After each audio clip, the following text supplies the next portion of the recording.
Hey there, welcome to the Best of the Tattoo Weekly. My name is Jake. If you're not familiar with the Tattoo Weekly, it is a live show that airs Monday mornings at 10 a.m. Central Time. It's an hour long, and the Fireside Tattoo Network puts it on in partnership with Reinventing the Tattoo and TattooNow.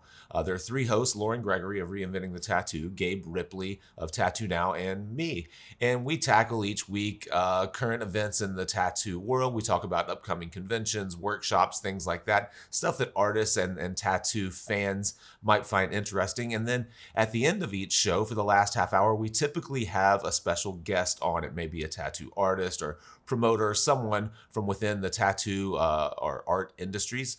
And this that you're about to watch is just the best of some of our recent shows. So if you want to keep up with the Tattoo Weekly, be sure to tune in to the Fireside Tattoo Network's YouTube channel right here every Monday at 10 a.m. Central. You can also sign up for our newsletter, and you'll get reminders of upcoming episodes and who's coming on, what type of guests we're going to have, what type of topics we might be covering, things of that nature. So be sure to sign up for our newsletter if you have not already. I'll make sure to leave a link in the description, and enjoy today's episode. Hey, while I'm still in share mode, do you mind if I share a little clip of my upcoming episode for this week? I've already got it pulled up here. Please. Cool. Yeah, that's awesome. Congrats on that. All right, desktop there, share sound. So this week, our special guest is Nico Hurtado. To this day, man, I mean, I think I've learned a lot of things and figured out some stuff, but it's still, I've only been tattooing for 22 years. So I'm seeing tattoos that are probably 18 years old, 19 years old, and I'm able to judge them now. And since it wasn't really like there was people doing it, but I think also a solid tattoo, like wall-to-wall color, is going to hold up the best for that style of tattooing, unless you're really, really like disciplined with leaving really open skin and just kind of fading it out to that. Like, but I think the longest lasting is wall-to-wall color, because I'll stop it there. So yeah, we went pretty deep. Let's see. We went pretty deep into a lot of his kind of his process, and he was kind of a real innovator when it came to that color realism. He was doing things, and we even got into like how he started the kind of approach where you're like rendering fully, which all the realism guys do now, but when he started doing it, where you're like fully rendering. So you got like stencil here and full color and render up to the nose, and you're like, who does that? Well, that doesn't even make any sense. And he was the first person that I ever saw do it. And so we talked about where that approach came from. And it's funny, all the stuff that he really didn't know. There wasn't anyone really doing it. He was kind of winging it a little bit, but great interview. We talked for about an hour or so. And that interview was actually put together by Jägermeister of all things. So awesome. Yeah. Were you guys drinking Jaeger during the interview, or was no, that man? I looking back, I should have, but I don't really care for Jaeger. But I bet I guess I still need to do an intro, so maybe I'll go grab a bottle today. You should do an intro. Make sure you do an outro too. Yeah, right. Yeah, sure. Yeah, one of the things I remember, Nico's obviously fantastically talented. I did, I guess we'll talk about it because that's why we're here, I suppose. But I first met him in 2009, I believe. Mm-hmm. So Joshua Cartland had come out. I think Josh was maybe our second or third guest, and I was like, Josh, who should we have come? Who would you recommend we bring in? And he was like, oh, Nico, this kid Nico Hurtado, and I was like, oh, I think that's the guy that did like the Catwoman. He did the Catwoman tattoo. He's like, yeah, I did the Catwoman tattoo. I was like, oh, okay, cool. And yeah, sure enough, like 6 months later, Nico was out and doing amazing tattoos, and to your point, like very giving. Like he's able to talk about it. He likes to talk about it, and and hearing him talk about. I remember this was 2009, so over a decade ago, and I've smoked a lot of weed since then, but I still remember this. He was like, when I look at something, I could really kind of like look in there and get into it, and I could look and I could see, I want to count the dots. Okay, there's like 3 dots of blue, 2 dots of yellow, and I'm like, damn, man, you're like getting into the fucking into it, you're there, and that's why the shit looks like the way that it did and does. And he's great. We talked a little bit about some of that experience. The first time I ever met him, or very briefly, was at the the thing that you did in Portland, the Worldwide Tattoo Oh Conference yeah. in Portland, and that was, I think we decided that was like 2015. Nico and I talking. I think so. Yeah, Yep, sounds right. seven, almost 8 years ago now. And yeah, he had a great seminar there. Gogwe did a really fantastic Well, seminar. Nick Baxter and so yeah, a lot of Adrian great Lee. presenters. Adrian did his Lee, there. I was yeah. fucking. I love that shit. Ralph Nonweiler did one Well, there. man, damn. Yeah. Yeah, it's a really, really good show. And we talked about, actually, Nico commented on how well put together that was. And like, lunch was provided and it was like, it was good. It was, it was like hot food. It was crazy. It was the first tattoo event that I had ever been to that was put on that, at that level. So I felt that about Paradise myself in Colorado and Keystone. I was like, this is the first time being impressed like that. So good job, Gabe. Oh, shucks. No, it's a lot of fun. I mean, I can't wait to do that shit again. People want to do it again. Not this year, probably not next year, but the year after that, we could do some cool. I mean, again, part of what I've been doing is before, I got my ass kicked and then COVID happened. Like I'm like smaller events are much better for me, right? So like the 50 people kind of things are still what's fascinating me. But it was fun. It is fun throwing massive big parties and we meet people I meet people all the time that have been to. Again, some of these random spots, Keystone or Colorado or Portland was fun. I mean, I want to get back over to Italy and Europe, and I've been talking about doing an inspiring tour in Italy. I think I teased it out a little bit more, but we should do a big show again. I mean, yeah, at some point we can get you a bubble, Gabe. I'll go around about the bubble man convention producer in the bubble. Yeah, well, at this point, I'm mostly working on other people's shows anyway, so I'm happy to do that. I don't have a tattoo show. Like part of doing those big shows is that I had a full crew behind me. Yeah. And right now I'm running pretty much. So obviously I got a lot of help and working with people and stuff, but like at the end of the day, my staff meetings are with myself, so it's not really super plausible to run a show at that scale. The conference, yes, I'm definitely down with doing another worldwide conference at some point too. I've been talking to Alex DePasse about it. And again, obviously things are crazy and stars need to align. He's also very, sometimes it's like, who are the icons of the day, right? I mean, maybe this is a good question for people. Who are the icons, of today?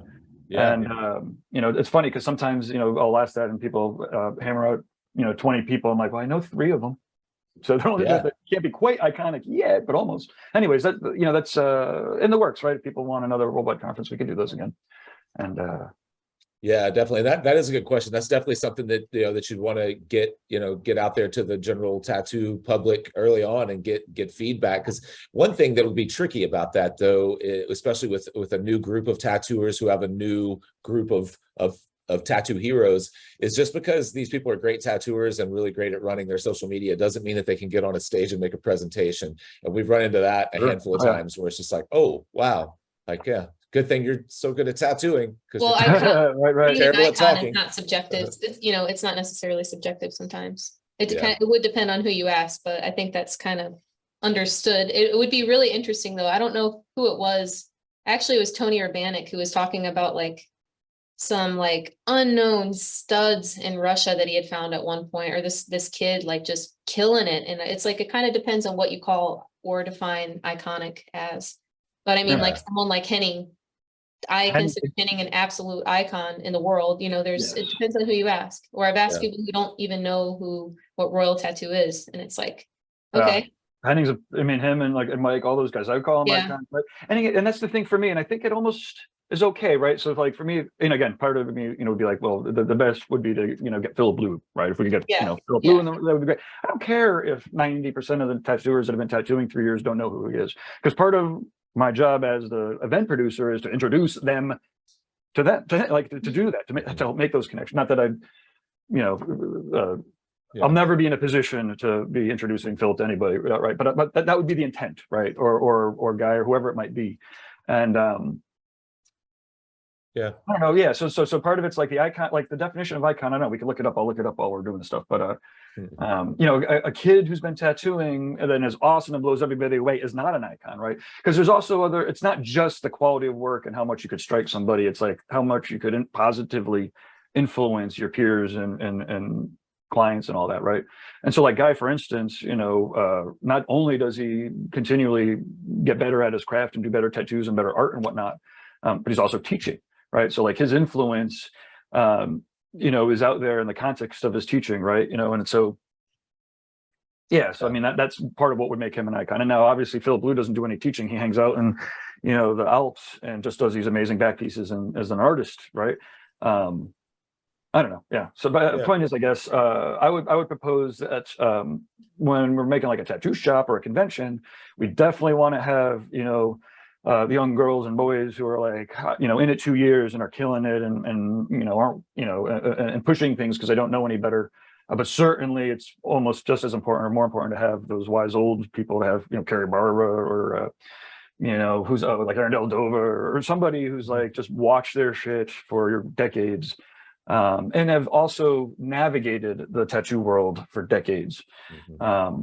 I think is very important. And so sometimes I'll see, and we've all seen, and I'll wrap up my fucking rant in a second. We've all seen like conference types I've seen conference types where I've seen people that are really talented, but are not mature enough to understand the level of influence they have. So some of the shit that comes out of their mouth, it's like, dude, you have 400,000 people fucking idolizing you. Shut the fuck up until you know what you're saying, right? That would be cool if we had like even a segment where once a week we could kind of spotlight an icon or someone that we look up to.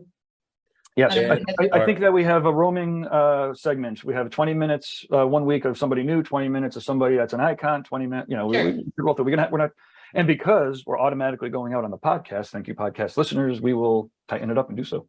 Cool. Yeah, good idea. And you have a lot of guests come through here. You do have some guests come through? We have a lot of guests from now until the end of the year. We have, I think, 9 guest artists coming through. We have one arriving today. 2 weeks from now, we have a bunch of them too. We have some new ones that have never been with us before. We have a couple that are regular guests. It's really been great. It's kind of fun when guests come through. You get to you get to live vicariously through their travel. For sure. Yeah, and they're all either from Europe or South America typically.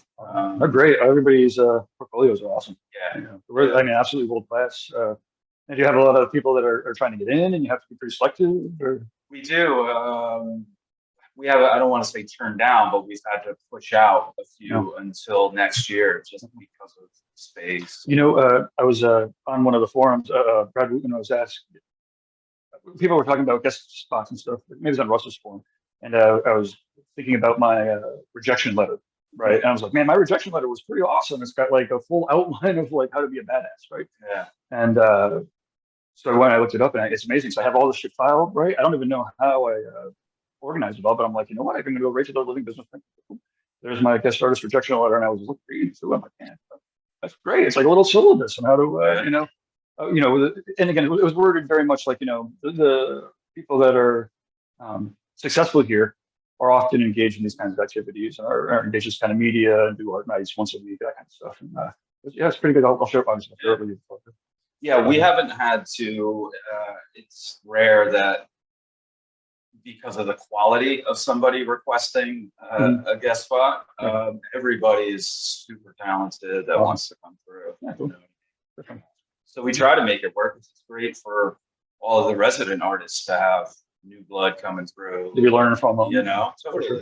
Absolutely. And everybody has been amazing. Like we have a great crew here at the shop, an awesome vibe, and it really feels like when you put that out and you're genuine and you care, like you get it back. All of the guests that come through here are just like super solid people, as well as incredibly talented. So I'm curious, I haven't really gotten to see you. I guess last week, what were you up to? Last week, I think I just missed last week. I feel like that I only missed one. I may have missed 2 weeks though, but I had to move my tattoo schedule around. That's the downside of starting to take on projects where people are coming in from different parts of the country or world, is that, you know, you want to keep these really strict, like you want to control your own schedule, control your life a little bit, not end up bending to everyone's will. But sometimes it just makes more sense to, like, if the person can only fly in this day, it has to fly out that day, or if flights are significantly cheaper. So that's what I ended up with. I started a really cool new project last Monday. Normally I don't tattoo Mondays, but a phoenix that basically starts under her right boob and around it, and all the way across her back and down her left thigh almost to her knee. So it was about a 10-hour day just to get it outlined, just to get it, like, it took me probably 2 hours to place stencils and to you know, draw to connect and all that kind of stuff. So a couple hours of just getting prepped, and then like 8 hours of tattooing. It was her first real tattoo. I should say she has like one little bit of text that she got on her underarm just to, like, make sure she could handle it. So she got tattooed recently just to make sure that she could, you know, get through a day like this. And she sat like a rock. It's funny, like, I always, like, I think about how when you're designing something that works over multiple panels of a body, and nothing can be seen, like what is seen from here is not seen from here. You know, you don't really see everything together. You experience it from 3 different sides of her body, 4 really, all the way around. And it's funny how when you take a drawing like that and you unfold it to, like, make a stencil for it, it's the most awkward, weird looking, like, this phoenix does not look like it looks like it was drawn by someone who has no idea of perspective and relationships or any of that kind of stuff. It's just the way it has to be when you're, like, wrapping, you know, multiple So what panels. was your approach? Because, you know, you could handle that almost digitally as well with 3D rendering, but like, yeah, like the analog version, I guess, of applying something. What exactly did you do? with her, but because I didn't have the opportunity to actually map and trace her body as well, we just went by photographs. So I did draw it digitally. I drew it on the iPad just in Procreate, and I basically drew like a side panel and a back panel and a leg panel, and so I knew what I wanted them to look like from that perspective. And then whenever it came time to stencil, I just placed all the main elements where I knew that I wanted them, like the head of the phoenix sits here, this wing, you know, wraps like this, and this tail does this. And then I basically just had to draw the connecting pieces, and I use a lot of background and like atmospheric stuff to make some of those connections. So like if there's a connection where a wing hits the body and there is any point where that might look awkward, if they, you know, because of how it's coming this way and, you know, this way, then I'll just use, you know, it's a phoenix, so I'll just use flames or something to intercept that area of the body or that connection point, and then no one ever knows the difference. It's all just trickery, you know. Well, now that I've seen your work enough in person, it's like, ooh, cool. That's going to be awesome. Yeah, I'm excited for it. I can't wait. And she has another appointment in like a week and a half, so we're going to try to motor through it. So where's she coming in from? North Carolina, I think, somewhere in North Carolina. So it's pretty exciting. Tim, I was curious, have you always been into color? Because I've, you know, obviously I kind of zoomed back several scrolls to see kind of where you started, and it looks like you've always definitely been into color. Yeah, you know, I feel like you're black and gray as well. So early, for the first 6-7 years, probably, I was tattooing. I really loved black and gray. Most of my own tattoos were black and gray. And, you know, when I was a kid drawing, it was always in pencil. So when I started getting tattooed, black and gray just like made sense. And I really enjoyed it. And I think, you know, I came up in a shop where I just had to do everything. It didn't matter what style or color, black, whatever. What really pushed me into primarily doing color was the cover-ups, you know, black and gray, unless it's opaque black and grays, don't really cut it for most cover-ups, you know. So that started pushing me more into color. But for a long time, I was all about black and gray, and I still love doing it, you know. But now most people just come to me for, even if it's not a cover up, they see so much of my color work, and that's what they want. Yeah, it's hard to find some of your black and gray, but when I do, it's really nice. Thank you. Hey, thanks so much for watching. Don't forget that this does air live every Monday morning. So be sure to jump in the chat and spend your Monday mornings with Lauren and Gabe and I. And also don't forget to sign up for that newsletter so you can stay up to date with where we're going to be, what shows are coming out so that you don't miss a beat. Thank you, as always, for supporting the Fireside Tattoo Network, and I'll catch you next time.